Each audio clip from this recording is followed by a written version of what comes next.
I'm Maddie Heimsch. In just a few days, voters in the village of Cottage Grove will be asked to approve a library referendum. We look at both sides of the argument. Could DNA testing put your personal data at risk? I'm Arman Rahman and have more on how you can delete your data if you use 23andMe, which is soon filing for bankruptcy. Also, Elon Musk announced his plans to visit Wisconsin on the eve of the spring election. This as Attorney General Josh Kaul files a lawsuit against Musk. It's all ahead on News 3 Now at 6. Good evening. Thanks for joining us. I'm Eric Franke. And I'm Sarah Carlson. If you've been to Cottage Grove recently, you may have noticed yard signs lining the streets, but not just candidates' names on them. Our Maddie Heimsch explains the local library referendum and why it has become so controversial in Cottage Grove. The April 1st election, in which voters in the village of Cottage Grove will be asked to support a referendum for a library, is just days away. But the proposal of that library, decades in the making. Libraries, really serve the communities that they are in.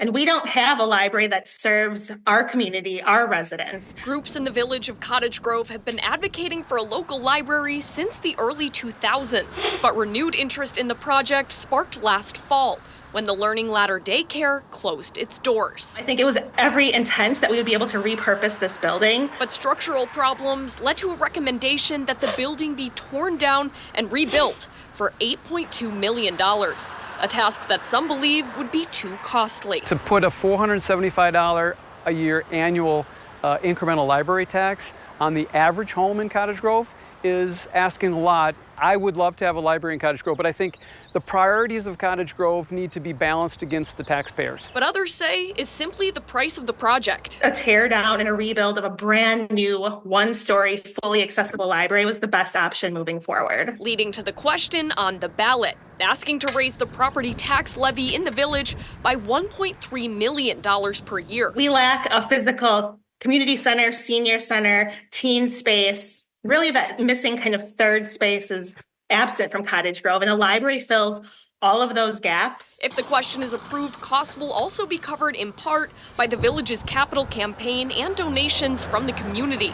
But even so, some question if the perks are worth the price. There's a lot of benefits that a library would bring locally. I think the bigger issue is people are very tired of the tax increases. Reporting in the village of Cottage Grove, I'm Maddie Heimsch, News 3 Now. The man charged with killing 24-year-old Brooke Stratton last fall is pleading not guilty. James Barnes Morris was in court today. His bond set at $1 million. The Dane County District Attorney charged him earlier this week with first-degree intentional homicide with added domestic abuse charges. A criminal complaint alleges Barnes Morris was the last person seen with Brooke Stratton before she disappeared. Police found her body in a pond at the UW Arboretum. Police arrested Barnes Morris shortly after and in January referred homicide charges to the DA. He's been in jail since, where he will remain until his next court date set for April 3rd. Now, this is the helpline for the Dane County Domestic Abuse Intervention Services. You can call them even if you are not in Dane County, and they will direct you to resources in your area. You can also text them if you don't feel safe making that phone call. A 25-year-old man is in the Dane County Jail tonight for a hit and run. Madison police responded to a gas station on Northport Drive on the north side last Friday night. The criminal complaint says the man swerved to avoid another vehicle and ended up pinning a woman between his truck and a propane tank rack. When officers tried to approach him, he sped away. After putting out tire spikes, they found his empty truck with flat tires in the area of Warner Park. He was arrested on Wednesday. Temperatures nearing record highs. I think we've broken some records. Blaze, you got the latest on that from the weather patio? That's correct. Yeah, I think we topped out at 77 in Madison. That surpasses our record high temperature for today's date by 2 degrees. That was previously 76, where I believe we will be at probably by about 9 o'clock tonight. It's going to be a warm evening, but we're still at 78 in Madison, 80 stretching from Camp Douglas south along the Wisconsin River into the Dells, further south into Prairie du Chien. We're at 77 in Janesville, 84 in La Crosse, 47 up there in Manitowoc, I believe. So it is a very summer-like day here across southern Wisconsin, and we can thank that warm front that moved through overnight, bringing some showers and some thunderstorms for these very, very nice temperatures. It is just a gorgeous afternoon. It's kind of sad that probably this same time tomorrow it's going to be rainy and about 30 degrees cooler. So get out and enjoy it. It is a bit breezy with gusts upwards of 30, 40 miles per hour, but those winds will die down as we head overnight into your Saturday.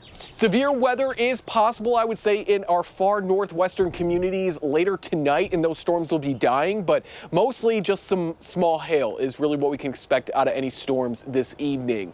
We're looking at the 30s, 40s, 50s, and even 60s tonight, depending on what side of the cold front you're on. We're going to talk about a wet and cooler weekend in the full forecast. Blaze, thank you. Wisconsin will not be using its older standardized test scoring scale. That's because Governor Tony Evers vetoed the Republican-authored bill to do so this morning. That bill sought to undo a move from State Superintendent Jill Underly, which lowered the threshold for school district performance report cards. Governor Evers, a former state superintendent himself, had opposed those changes when Underly made them, but said the Republican bill to change the standard back undermines the authority of the superintendent. GOP State Senate Majority Leader Devin LeMahieu said in vetoing the bill, the governor, quote, failed Wisconsin students. Meanwhile, Governor Evers says the Trump administration has alerted him that Wisconsin will not receive millions of dollars in already approved funding for health services. The governor says the administration sent him a notice of plans to take away $210 million meant for local emergency, mental health, and addiction resources. Some of the affected resources include the suicide crisis line, access to fentanyl test kits, local emergency response teams, and the state's immunization registry.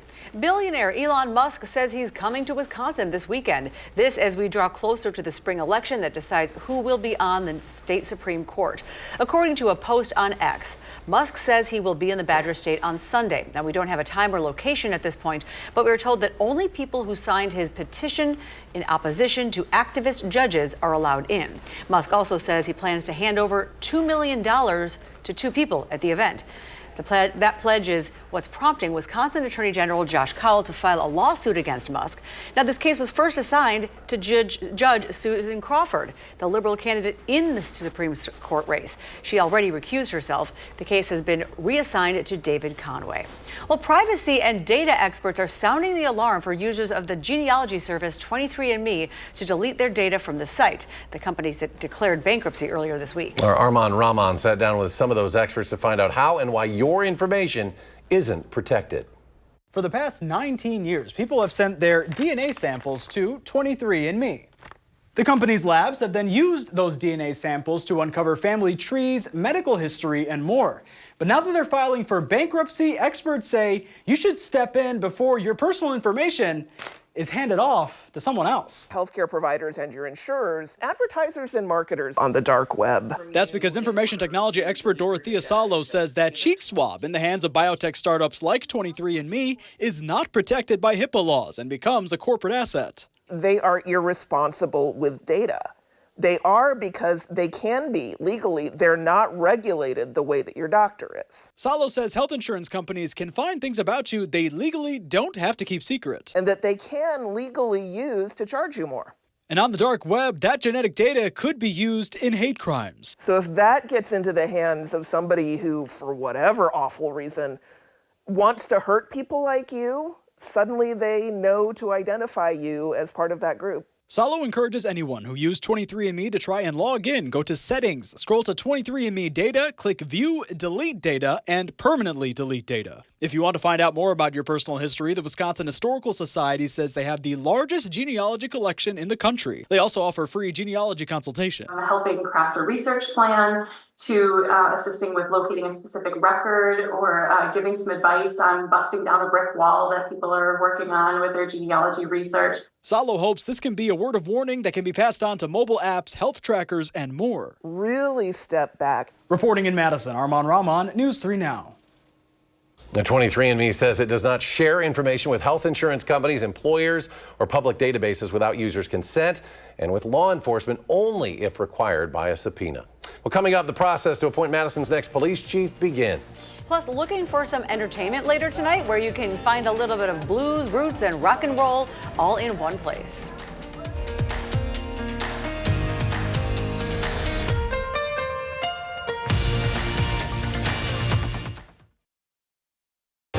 You're watching News 3 Now at 6. Moving forward.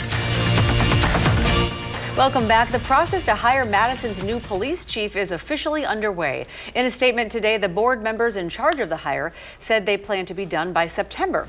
Commissioners are also looking for input from the public. If you'd like to participate, you can go to one of the board's regular meetings the second Monday of each month at 5:30. Those are virtual too, so you can find the link at the City of Madison's website, and you can also submit written input to Police and Fire Commission people at cityofmadison.com. Well, the Majestic Theater is offering you a taste of the blues, roots, and rock and roll. It's all thanks to solo artist Liam St. John and his band. The performance is part of ZZ Ward's Dirty Sun Tour. According to Liam, his latest album, Believer, is brimming with deeply vulnerable and honest storytelling. The show we put on is similar to the energy that you would see at an old Johnny Cash show. Lots of energy up there. It's a little bit too rock and roll for country, but we kind of walk that line. Tickets are about $35. Doors open at 7. The event starts at 8. Still ahead, the Brewers home opener just a few days away. How News 3 Now is celebrating the team's return. Plus, with wedding season almost here, tariffs could play a big impact on the cost. What event planners say you can do to save on your big day. Plus, a rainy weekend ahead. Blaze returns the complete forecast after a short break.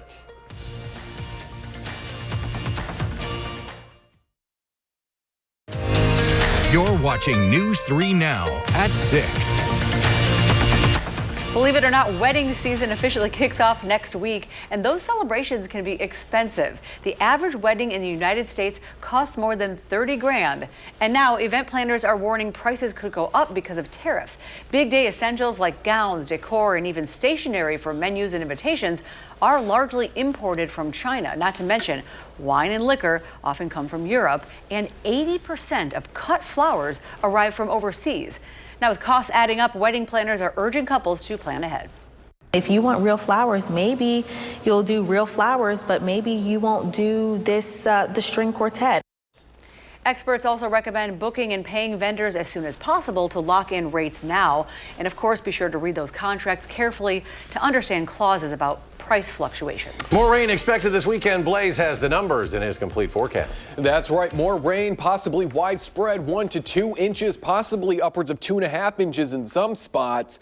And then we see that rain turn over to a rain-snow mix and then eventually snow as we head Sunday night into your Monday. Until then, we're actually watching the chance for maybe a few showers and thunderstorms tonight after waking up to them this morning, all thanks to the warm front that's draped across central and northern Wisconsin, keeping Minneapolis at 63, La Crosse at 84, Marshfield at 49. You are just that little bit too far north of the warm front there to really tap into the 60s, 70s, and even 80s. We're at 78 in Madison, a new record high temperature for today's date. Watch as this cold front that's going to move through tonight bring in our next round of moisture as we go into your Saturday, especially Saturday night. Fronts act like the guiding hand for the next system to move across the United States. And because this front is going to be laid across Wisconsin, that means a lot of that moisture is going to move through parts of Wisconsin as well. We're going to watch to see how far south that cold front makes it. If it stays to our north, we'll likely be dealing with more rain and have warmer temperatures for your Saturday. If it maybe moves a little bit further to the south, we'll be cooler, but we'll probably still be dealing with rain before that rain-snow mix moves in no sooner than most likely later Sunday evening, early Sunday night, overnight into your Monday, wrapping up as we go into the morning hours on your Monday, which of course is the Brewers home opener. Here's a look at a snapshot of our upper air temperatures. This is why we're so warm. We're pulling in all of this warmth that's off towards the plains thanks to southwesterly winds. We're going to watch as that cooler air wraps around that low pressure system, and we're back underneath the blues, the cooler air, as we head into your Monday. But the good news is we eventually warm up more seasonal temperatures as we head into later parts of next week. Northern Wisconsin getting ready for a winter storm watch in the blue, ice storm warning here in the purple, Vilas County underneath a winter storm warning, the only county in Wisconsin underneath that winter storm warning. We're 2 to 4 inches of that snow, upwards of 6 to 8 there in parts of northwestern Wisconsin into Duluth, could be falling as we go into the rest of your weekend. We're looking at about an inch or less across southern Wisconsin, especially if we can stay warmer for longer. If we cool off sooner, maybe upwards of an inch of that wet, heavy snow.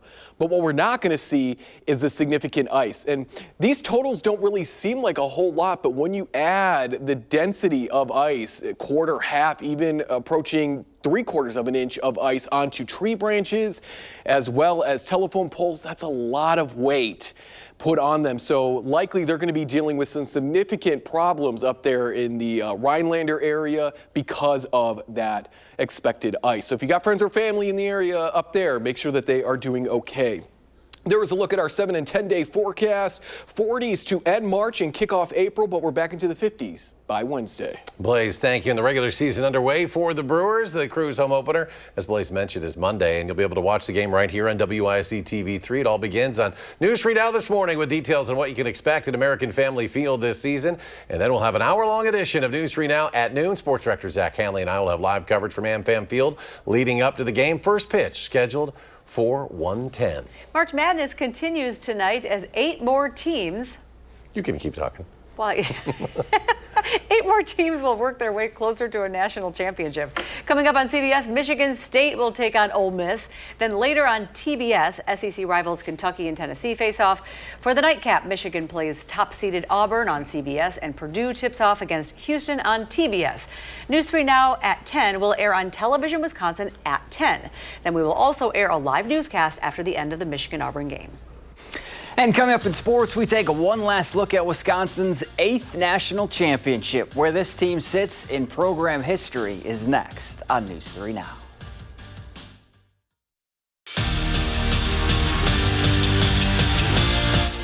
It's almost been a week since Wisconsin women's hockey won their 8th national championship, and while the other 7 teams will all have their own place in program history, this group skated their way to the top of the record books.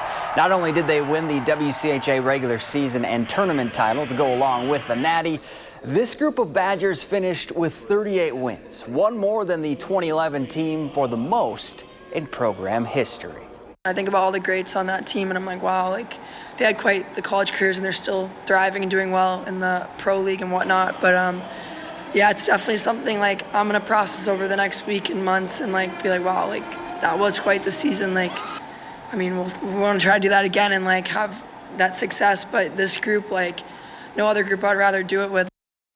Staying on the ice, former Badger Ryan McDonough played in his 1,000th career NHL game last night, becoming just the 136th defenseman in league history to reach that milestone. And before the game, his kids helped read the lineup card, of course finishing with number 27, Dad. The Lightning won 8-0. McDonough finished with 2 assists. Unfortunately, the Badger men's basketball team isn't playing in the Sweet 16 this week, but today was a good day 10 years ago. Thanks to Sam Decker. Against Arizona in the Elite Eight, Decker hit 5 3-pointers on his way to a career-high 27 points to lead Wisconsin to their 2nd straight trip to the Final Four, a performance then Packers quarterback Aaron Rodgers called cold-blooded. Well, it's a beautiful day for some Badgers softball. Wisconsin hosting Iowa in their home opener. 2nd inning, Badgers up 2-0 and looking for more. Olivia Bark rips one down the first baseline to drive in another run. And just like that, it's 3-0. Wisconsin, now that lead would grow. Next inning, it's Kendra Lewis, and she shows why she's a member of the Badger Bomb Squad. Her solo shot makes it a 4-run game. This one, though, in the 7th, Wisconsin trails 5-4. All right, Zach, thank you. And coming up tonight at 10, the city of Sun Prairie is hosting a public forum for its next police chief. You'll hear more from the candidates and what the city wants in its next police chief. Again, that's tonight, News 3 Now at 10. And now a final check on the forecast. We're going to stay pretty quiet and warm through most of the evening. Clouds will be increasing as we head overnight, likely seeing some showers and thunderstorms after the midnight hour, especially further north and west. We'll keep an eye if they produce any small hail, but then we get ready for a pretty rainy and cooler weekend. Warm temperatures very early, or high temperatures very early on Saturday. Temperatures fall throughout the day. 50s both Saturday, Sunday night into Monday. Get ready for a rain-snow mix. All right, Blaze, thanks. Basketball is next. We got Ole Miss and Michigan State coming up next right here. News 3 Now at 6. Another edition over on Television Wisconsin.